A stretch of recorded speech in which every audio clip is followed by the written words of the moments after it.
The posters that you put up, document them as members of this BDS movement. As quick as you can, David, tell us what BDS is. BDS is the Boycott, Divest, and Sanctions movement. It is funded by Hamas, the terrorist organization.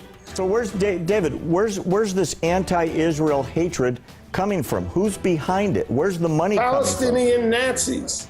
These are genocidal Nazis. Of those fraternities, and they're largely Jewish students, and literally it's like the Nazis are back from World War II.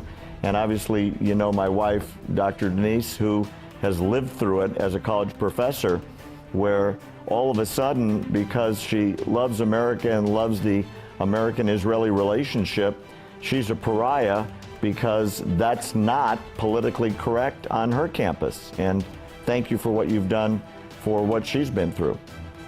That's right. I mean, she and I actually shared that experience. We've, you know, for speaking up, if you speak up either for Israel or, as I do, for Jewish, on behalf of Jewish students, against anti-Semitism, not even on behalf of Israel, because we're not an Israel advocacy organization, we are a Jewish student advocacy organization, but even to speak up on behalf of Jewish students and against anti-Semitism, you are liable to be singled out and defamed and harassed and intimidated. And as a faculty member, I was as well at the University of California campus at Santa Cruz. The usual Hamas attack comes from a population center, shooting into a population center.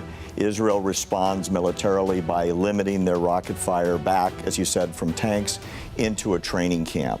So it's the typical Hamas does something, Israel responds. And oh, by the way, no condemnation from the EU, from the UN, from the United States. It's considered business as usual as long as it's just Hamas firing rockets into Israel population centers. Israel does not have a grip on Iran's border, but Iran has a grip on Israel's border, and it's spreading, it's widening. So that's a worry for Israel. If the Syrian regime, let's say there is some kind of deal or development in Syria, and power is shared there, Iran might look like if it's part of a solution, part of the solution. Hey, let's give them control. No, Iran cannot be part of the solution in Syria. Israel is not expanding to Iran.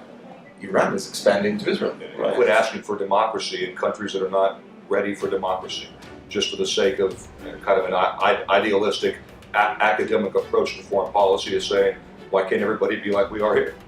Right? Because they can't. They're not ready for it. They're not mature enough as nations, and frankly, their religion doesn't match the type of government that we think that people should have. The UN Inspector General found and released a report last month that said they've had a covert nuclear weapons development program for 18 years. And Kerry came out and said there's no nuclear weapons program in Iran, and there never has been.